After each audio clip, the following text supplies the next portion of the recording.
Hola, hola a todos mis profes queridos. Nuevamente estamos aquí, mi gran amiga Cori Fonseca y yo, la profe Sheila, para continuar en esas conversaciones o charlas pedagógicas que teníamos para traerles a ustedes esas pequeñas píldoras pedagógicas de las que hablábamos el año anterior. Y fíjense que habíamos venido tocando el tema del texto de Paulo Freire, Educación y Cambio. Bueno, hoy tenemos este capítulo final, ese capítulo de cierre que habíamos venido abordando desde el 2021, ¿verdad? Y lo que vamos a estar tocando hoy tiene que ver mucho con las virtudes del educador en un contexto de cambio. Así que no se pierdan esta interesante charla para hoy. Cori, ¿cómo estás? Muy bien, Sheila, contenta de estar aquí nuevamente compartiendo este espacio de reflexión que esperamos que sea de utilidad para el ejercicio de nuestra profesión. Así es. Y precisamente las virtudes del educador, según nos plantea el doctor, parten de una forma de ser. Tenemos que decir que la función del educador dentro de la sociedad es irreemplazable.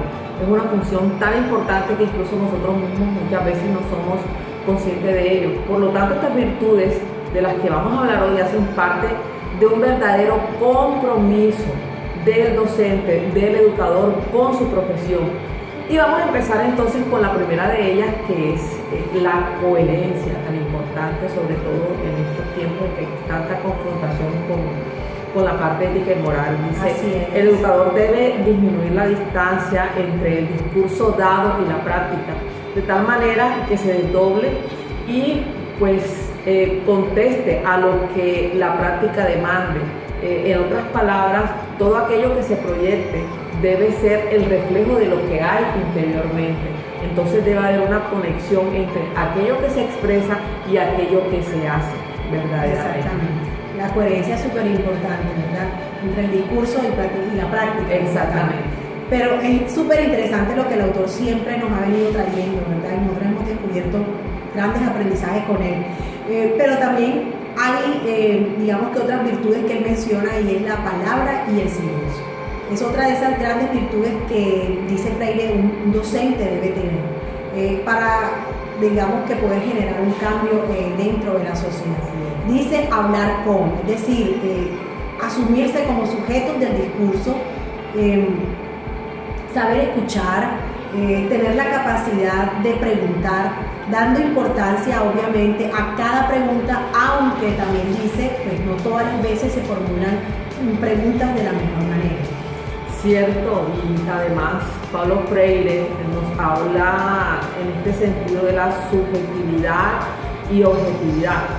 Nos dice también que los procesos de objetividad y subjetividad se dan en un mismo tiempo, pues en la medida en que se percibe la realidad, puedo permitir que el mundo transforme mi percepción de ella.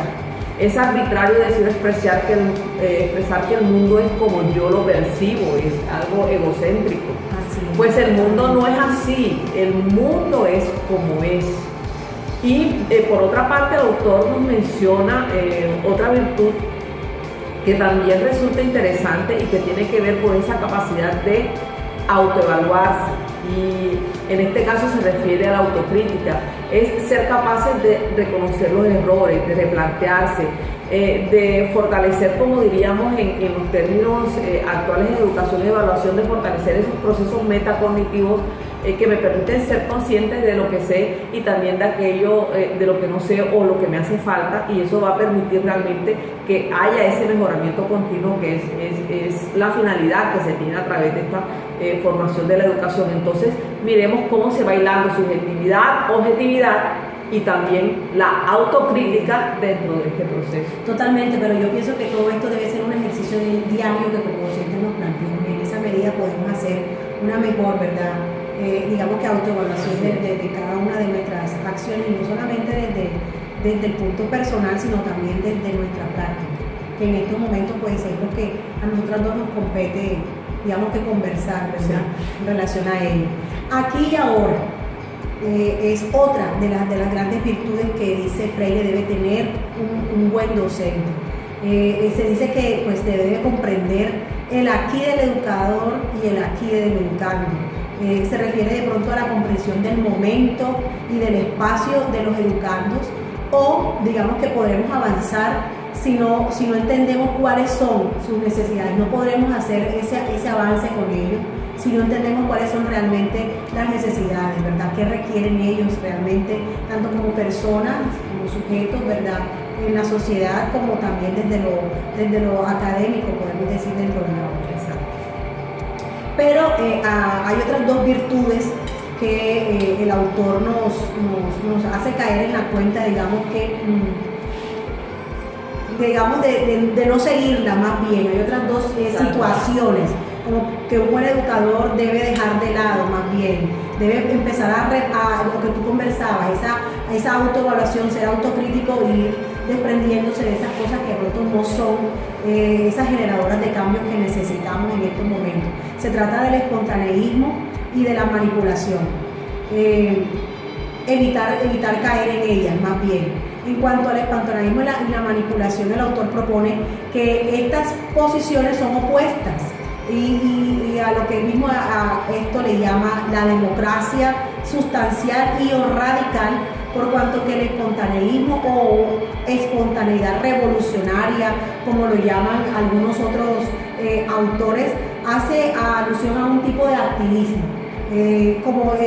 Hacer las cosas como porque en el momento se requiere, ¿verdad? Sin tener de pronto ningún tipo de sustento, ningún tipo de piso, de base, ¿verdad? Y esto nos podría llevar a una situación, digamos que peligrosa, puede ser un concepto un tanto peligroso y que puede degenerar, digamos en otros términos, la naturaleza de la disciplina como tal, la naturaleza del pensamiento político.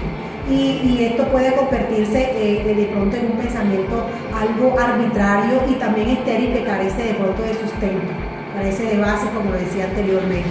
Por otro lado, también difiere de la manipulación, pues, porque esto conlleva a que tratamos de acomodar las cosas a nuestra conveniencia, lo cual no es para nada sano, ¿verdad? Y esto de pronto también puede evitar que otras personas puedan llegar a tomar mejores decisiones o buenas decisiones por sí mismos.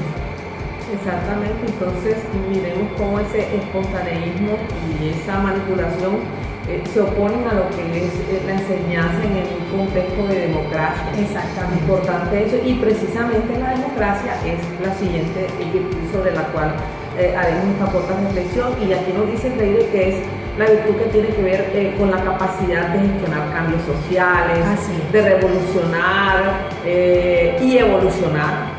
Y como él mismo lo dice, dar vuelta a una situación dada, y esto parte del ejercicio de los derechos fundamentales en una sociedad que es participativa y pluralista. Muy importante esta parte, porque la democracia es más que una palabra, o es más que únicamente pensar en elegir las personas que nos dirigen, sino que también es todo un contexto que ayuda a formar la personalidad, el pensamiento de los individuos de la sociedad, y permite que esta sociedad evolucione, porque fortalece también la formación y la protección de los derechos y los deberes.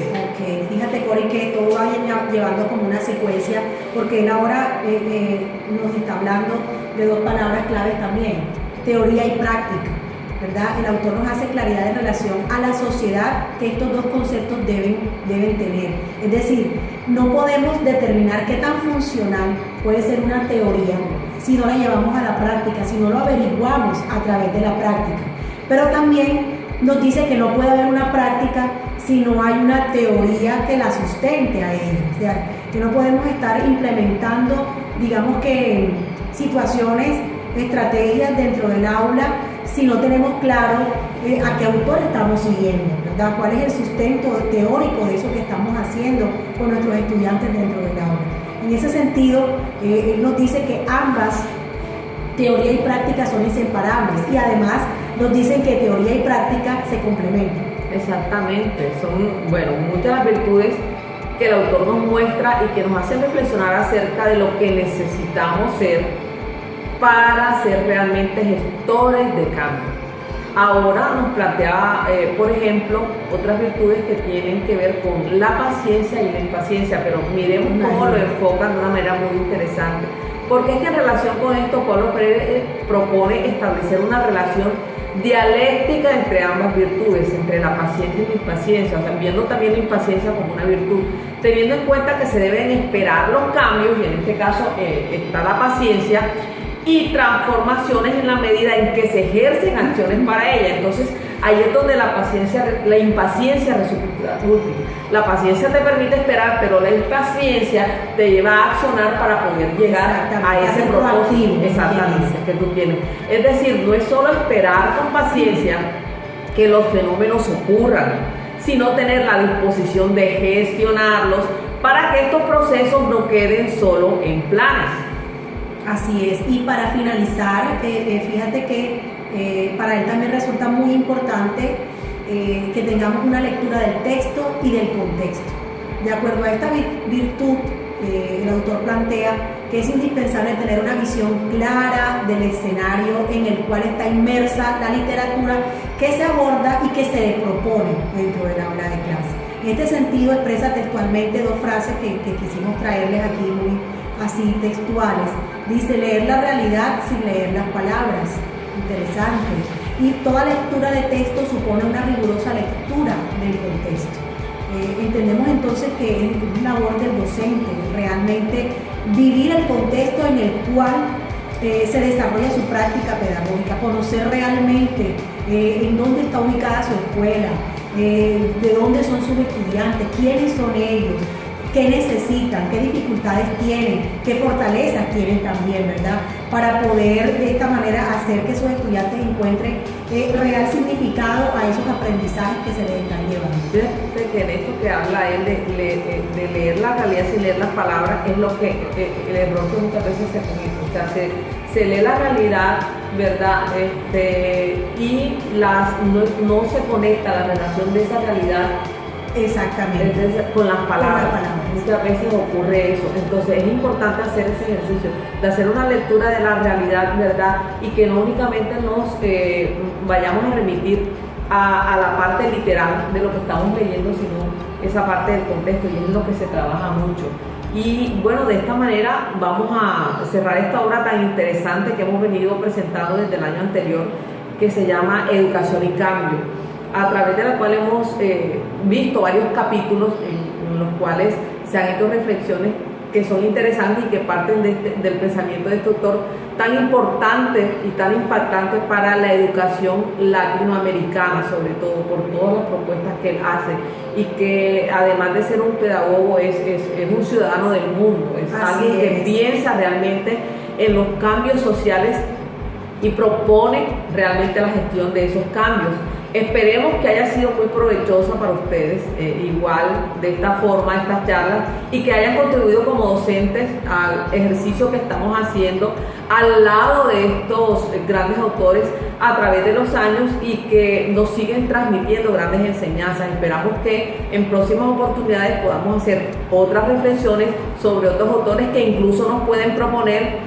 Y de esta manera también vamos haciendo este ejercicio de reflexionar acerca de esta profesión tan importante y a la cual amamos tanto. Así es, mi querida amiga, y con esto finalizamos, bueno, ya Educación y Cambio de Paulo Freire, con este capítulo que esperamos sea para ustedes de gran utilidad, ¿verdad? Y funcionalidad.